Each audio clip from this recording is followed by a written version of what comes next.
درود شریف کی اہمیت ادب اور قبولیت کے حوالے سے رہنمائی فرما دیں۔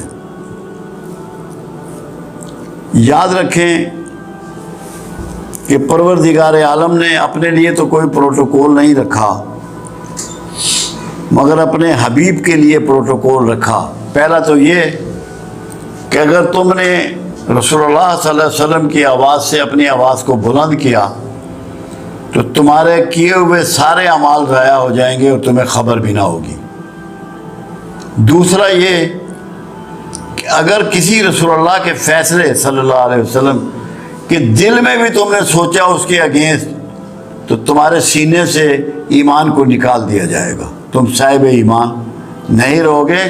صرف تمہارے دل میں اتنا گمان آئے کہ جو فیصلہ رسول اللہ نے فرما دیا اس کی مخالفت، اس کے لیے ناپسندیدگی، تو تم میں ایمان نہیں رہے گا۔ تیسری چیز، دو چیزیں ایسی ہیں جو پروردگار عالم ہمیشہ قبول فرماتا ہے، باقی کوئی چیز رد بھی کر سکتا ہے۔ ایک توبہ اور ایک رسول اللہ صلی اللہ علیہ وسلم پر درود و شریف۔ درود شریف کو اللہ ہر حال میں قبول فرماتا ہے۔ یہ وہ کلمہ ہے کہ جس کو اللہ قبول فرماتا ہے، اور جب کوئی شخص درود شریف پڑھتا ہے تو وہ بنیادی طور پہ صبغت اللہ ہو جاتا ہے۔ کیوں؟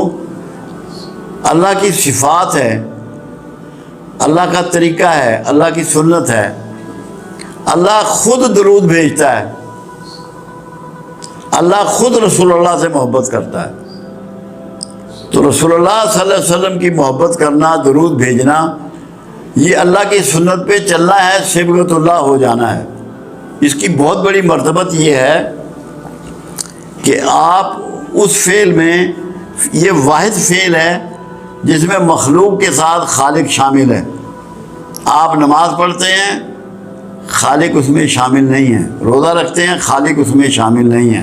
حج کرتے ہیں، خالق اس میں شامل نہیں ہے۔ کہیں اللہ نے نہیں کہا کہ میں روزہ رکھتا ہوں، میں نماز پڑھتا ہوں، میں حج کرتا ہوں۔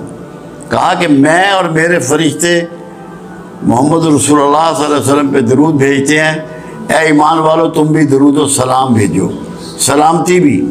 ایک تو یہ وہ دعا ہے کہ کائنات میں اس سے بڑھ کے کوئی دعا اگر ہوتی تو اللہ اپنے رسول صلی اللہ علیہ وسلم کے لیے یہ چاہتا کہ وہی دعا دی جائے، رحمت کی، برکت کی، سلامتی کی۔ اس کا فائدہ یہ ہے جو چیز آپ ڈیلیور کرتے ہیں وہی آپ کو واپس ملتی ہے۔ ایک فائدہ یہ ہے، ایک تو اللہ راضی ہوتا ہے، آپ صبغت اللہ ہوتے ہیں، اللہ کی سنت پہ عمل کر رہے ہوتے ہیں۔ آپ جب رسول اللہ صلی اللہ علیہ وسلم پہ رحمت بھیج رہے ہیں، برکت بھیج رہے ہیں، سلامتی بھیج رہے ہیں، یہ سب کچھ آپ کی طرف لوٹایا جا رہا ہے، آپ کی طرف یہ لوٹتا ہے۔ آپ کو بھی یہ چیزیں نصیب ہو رہی ہیں۔ کیوں؟ کہ جو بھی یہ گفٹ اللہ کے حبیب کی طرف روانہ کر رہا ہے، اللہ اس سے راضی ہوتا ہے اور اس کو انہی چیزوں کے ساتھ برکات اور رحمت اور سلامتی پہنچاتا ہے۔ دوسرا، خود اللہ کے رسول صلی اللہ علیہ وسلم کا فرمان مبارک ہے کہ جو میرا درود ہے وہ مجھ تک پہنچایا جاتا ہے لوگوں کو والدین کے ناموں کے ساتھ، کہ فلاں شخص نے، یہ ماں کا نام ہے، یہ باپ کا نام ہے، آپ کو اتنی مرتبہ درود شریف پیش کیا ہے۔ یہ سب سے بڑی بات ہے کہ آپ کا نام رسول اللہ کے دربار میں رجسٹر ہو جاتا ہے کہ اس شخص نے، اس کی یہ والدہ کا نام ہے، یہ اس کے باپ کا نام ہے، یہ درود شریف مجھے بھیجا ہے۔ آپ کے دفتر میں وہ ریکارڈ کرتے ہیں فرشتے، وہ پہنچا دیا جاتا ہے۔ دوسری بات یہ ہے کہ خود آپ کا فرمان یہ بھی ہے کہ شب جمعہ، یعنی کہ جو جمعرات کی رات ہوتی ہے، جس کو شب ہم جمعے کی کہہ رہے ہیں کیونکہ ہمارے یہاں رات پہلے ہوتی ہے، میں خود سنتا ہوں، میں خود سنتا ہوں۔ ایک بات اور ہے، قرآن حکیم میں وعدہ کیا گیا کہ تم جس کسی کو دعا دو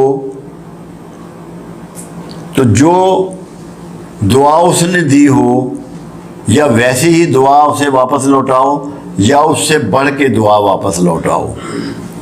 اب یہ قرآن کا قانون جو ہے، یہ قرآن کی صفت جو ہے، یہ قرآن کا آرڈر جو ہے، یہ رسول اللہ صلی اللہ علیہ وسلم کے لیے بھی ہے، سب کے لیے ہے۔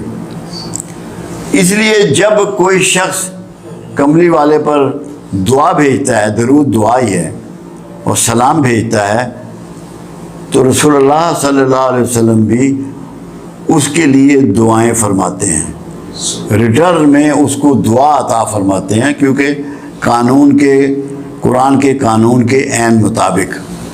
تو یہ جنت کی بشارت ہے درود بھیجنے والے کے لیے کہ جب تو رسول اللہ کے لیے دعا بھیج رہا ہے تو رسول اللہ صلی اللہ علیہ وسلم اس سے بہتر طریقے سے تجھے دعا لوٹا رہے ہیں، اور جس کا دعا گو رسول اللہ ہو جائیں اس کے لیے کوئی خطرہ نہیں ہے، کوئی دوزخ کا ڈر نہیں ہے، کوئی آگ کا ڈر نہیں ہے۔ انشاءاللہ اللہ کے ہاں اس کی مغفرت ہے اور اس کی بخشش ہے۔ تو درود شریف بخشش کی ضمانت ہے۔ یہ پڑھنے والا، یہ بھیجنے والا، پڑھنے کا لفظ نہیں ہے، بھیجنے کا لفظ ہے۔ بھیجنے میں یہ ہوتا ہے کہ یہ گفٹ ہوتا ہے، پڑھنا گفٹ نہیں ہے، بھیجنا گفٹ ہے۔ آپ کو یہ یقین ہونا چاہیے کہ آپ کی چیز جو ہے یہ ہوا کے دوش پر جا رہی ہے اور آقا کو پہنچ رہی ہے، یہ گفٹ آپ کا میرے آقا کے پاس جا رہا ہے۔ ایک فائدہ اور، جو پنجابی کی ایک مثال ہے، رانجھا رانجھا کردینی میں آپ پہ رانجھا ہوئی۔ جب آپ بار بار سرکار پہ درود بھیجیں گے اور آپ کا تذکرہ کریں گے تو اس سے آپ رسول اللہ صلی اللہ علیہ وسلم کی عکس آپ میں اترے گا،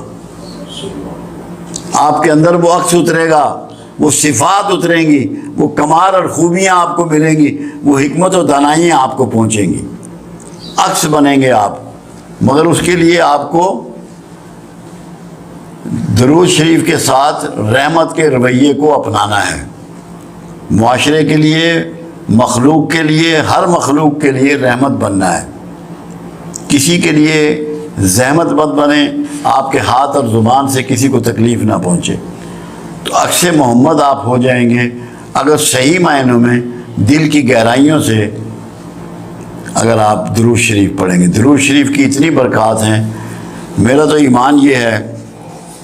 اور دیکھو کمال کیا کیا گیا، کوئی نماز ایسی نہیں ہے جس میں درود شریف نہیں ہے، یہاں تک کہ جنازے کی نماز میں بھی درود شریف رکھ دیا گیا کہ جس نے کوئی نماز نہیں کبھی پڑھی، ایک دفعہ درود شریف کسی جنازے میں پڑھ لیا تو اللہ کے رسول کی دعاؤں کا مستحق ہو گیا، اس کی عاقبت سنور گئی، اس کی آخرت محفوظ ہو گئی۔ تو یہ اللہ نے ایک مسلمانوں کے لیے شیلڈ بنائی ہے، پناہ گاہ بنائی ہے۔